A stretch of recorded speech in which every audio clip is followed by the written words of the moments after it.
दोस्तों 7वें चरण से संबंधित बहुत बड़ी खबर निकलकर आ रही है। 7वें चरण बहाली से पूर्व जिसका इंतजार था उस प्रतीक्षा का अंत हो चुका है। 7वें चरण शिक्षक बहाली में कुछ संशोधन हुआ था, उससे संबंधित लिखित नियमावली आना बाकी था। शिक्षा विभाग ने संशोधित नियमावली 2022 जारी कर दिया है जो 7वें चरण पर लागू होगा। इस नियमावली के अनुसार हम आपको बतलाएंगे कि यह नियमावली छठे चरण के नियमावली से किस प्रकार अलग है। 7वें चरण में शिक्षकों की नवीनतम योग्यता क्या होगी, किस प्रकार मेधा सूची बनाया जाएगा, आवेदन की प्रक्रिया, चयन प्रक्रिया, संपूर्ण बातों पर हम चर्चा करेंगे। आप इस वीडियो को अंत तक देखें बगैर स्किप किए हुए। अगर आप चैनल पर नए हैं तो जरूर सब्सक्राइब करें। 7वें चरण शिक्षक नियोजन से संबंधित हर अपडेट के लिए हमारी वेबसाइट www.teacherrahmat.com को जरूर विजिट करें। दोस्तों इस नियमावली का लिंक और नियमावली 2020 का लिंक मैं इस वीडियो के डिस्क्रिप्शन में दे दूंगा, आप दोनों को देख सकते हैं। क्या परिवर्तन आया है इस वीडियो में हम समझाएंगे कि यह नियमावली पिछले नियमावली से किस प्रकार अलग है, क्या बदलाव आए हैं और इसका फायदा क्या होगा, किन्हें नुकसान होगा। सबसे पहले हम बात करते हैं प्रारंभिक शिक्षक की नियुक्ति हेतु सामान्य अर्हता क्या होगी, यानी प्रारंभिक विद्यालय में जो शिक्षक की नियुक्ति होगी उसका योग्यता क्या है। सबसे पहला योग्यता है भारत का नागरिक और बिहार राज्य का अस्थायी निवासी हो। यह सबसे बड़ा बदलाव है। यह एक फायदेमंद है उन अभ्यर्थियों के लिए जो बिहार राज्य के निवासी हैं। पिछली जो भर्ती हुई थी उसमें डोमिसाइल नियम लागू नहीं था, यानी बिहार के बाहर के अभ्यर्थी भी आवेदन किए थे, उन्हें भी समान रूप से नौकरी पाने का अवसर दिया गया था और जिसका परिणाम ये हुआ कि भारी संख्या में यूपी, झारखंड और दूसरे राज्य के अभ्यर्थियों ने नौकरी प्राप्त किया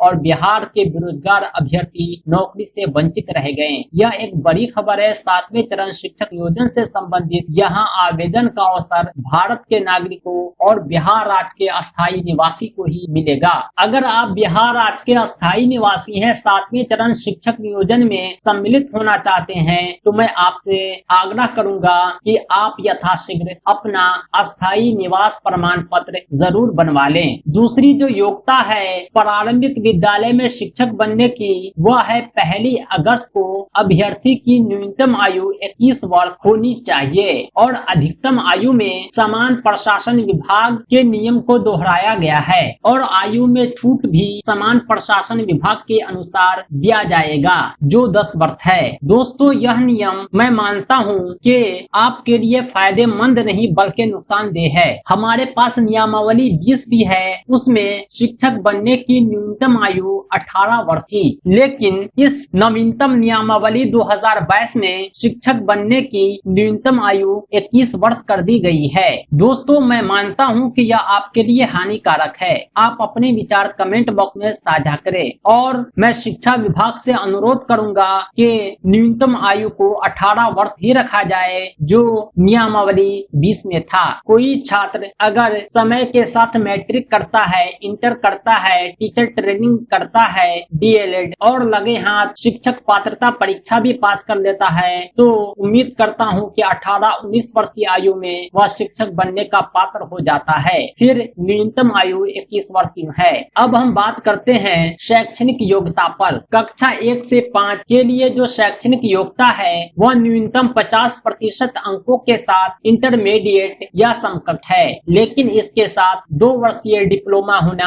अनिवार्य है, चाहे वो किसी भी नाम से जाना जाता हो, यानी वह डीएड हो या डीएलएड या किसी और नाम से जाना जाए। 4 वर्षीय बीएलएड भी कक्षा 1 से 5 के लिए एलिजिबल है। इसके साथ साथ बीएड को और बीएलएड को भी वैलिड कहा गया है, लेकिन इन्हें ब्रिज कोर्स करना होगा और 6 महीने का ब्रिज कोर्स सवैतनिक अवकाश में मान होगा, यानी शिक्षक बनने के बाद आपको ब्रिज कोर्स कराया जाएगा और आपको वेतन भी दिया जाएगा। इसके साथ साथ शिक्षक पात्रता परीक्षा उत्तीर्ण होना अनिवार्य है, चाहे आप केंद्र सरकार द्वारा आयोजित सीटेट उत्तीर्ण हो या बिहार राज्य सरकार द्वारा आयोजित बीटेट उत्तीर्ण हो। ये जो योग्यता था ये था प्रारंभिक विद्यालय में कक्षा 1 से 5 के लिए। अब हम बात करते हैं कक्षा 6 से 8 के लिए, जिसे स्नातक कहते हैं। स्नातक कोटि में 3 तरह के शिक्षक की नियुक्ति होती है। पहला गणित एवं विज्ञान शिक्षक, दूसरा सामाजिक विज्ञान शिक्षक, तीसरा भाषा शिक्षक। स्नातक कोटि के लिए मिनिमम योग्यता स्नातक है, उसके साथ में डिप्लोमा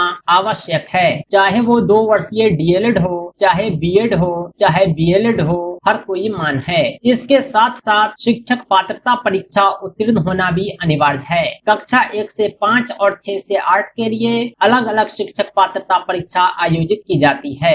स्नातक कोटि के 50% पदों पर ही भर्ती आयोजित होगी और बाकी 50% पद प्रोन्नति से भरे जाएंगे। यानी अगर आपकी नियुक्ति बेसिक ग्रेड में होती है, कक्षा 1 से 5 में होती है, तो 8 वर्ष के बाद आपको स्नातक ग्रेड के शिक्षक के रूप में नियुक्त कर लिया जाएगा, जिसे प्रोन्नति कहते हैं। दोस्तों, अब हम बात करते हैं चयन प्रक्रिया के बारे में। 7वें चरण का जो चयन प्रक्रिया है, नियमावली 2022 के अनुसार 6ठे चरण से बिल्कुल अलग है। इसलिए हमने सोचा कि इस पर विशेष चर्चा कर लिया जाए। 6ठे चरण में जो चयन प्रक्रिया था, उसमें ऑफलाइन हाथों हाथ और डाक के माध्यम से आवेदन मांगे गए थे, बल्कि नियमावली 2022 के बिंदु 11.3 में लिख दिया गया है, विभाग द्वारा शिक्षकों के चयन हेतु निर्मित वेब पोर्टल पर अभ्यर्थियों से विहित प्रपत्र में केंद्रीकृत रूप से ऑनलाइन आवेदन आमंत्रित किया जाएगा।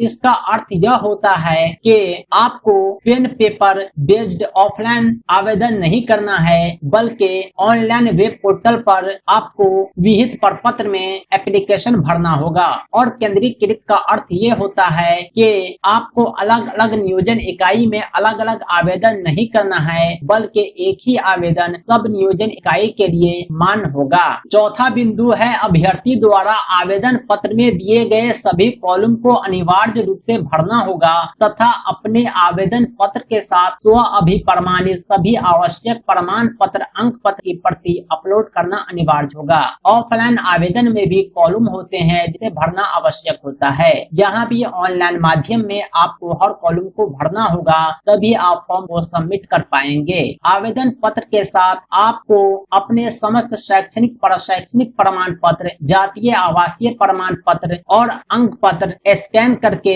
यहाँ अपलोड करना अनिवार्य है। ऑफलाइन माध्यम में इसे फॉर्म के साथ स्टेपलर करके जमा किया जाता था।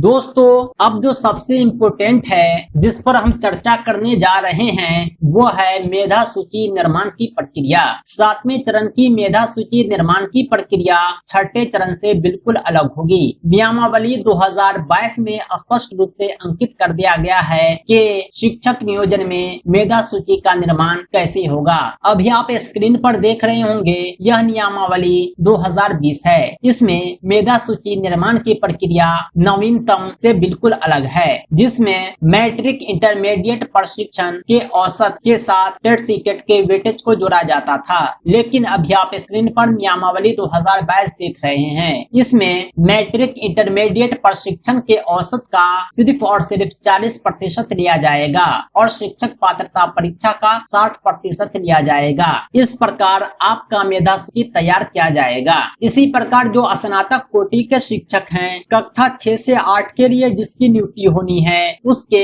मैट्रिक इंटरमीडिएट स्नातक और प्रशिक्षण का औसत निकाल कर उसका 40% लिया जाएगा और शिक्षक पात्रता परीक्षा का 60% लिया जाएगा। लेकिन जो स्नातक कोटि में केवल इंटरमीडिएट हैं और डीएलएड हैं, उसके ग्रेजुएशन का अंक नहीं जोड़ा जाएगा, सिर्फ और सिर्फ मैट्रिक इंटरमीडिएट और डीएलएड के औसत का 40% लिया जाएगा। इस प्रकार आपका मेधा सूची तैयार होगा। भूतपूर्व सैनिकों की विधवा को पिछले नियमावली की तरह 10 अंकों का अतिरिक्त वेटेज दिया गया है। दोस्तों, मैं उम्मीद करता हूं कि यह नियमावली में अंकित मेधा सूची निर्माण का जो नियम है आपको समझ में आया होगा। फिर भी हम आपको एक उदाहरण देते हैं। अब यहाँ पे स्क्रीन पर देख रहे होंगे, कक्षा 1 से 5 के लिए किस प्रकार मेधा बनेगा। उदाहरण के लिए मैट्रिक में किसी ने 69% लाया, इंटर में 65% लाया, डीएलएड या बीएड में 84% लाया, तो इसका औसत निकालने के लिए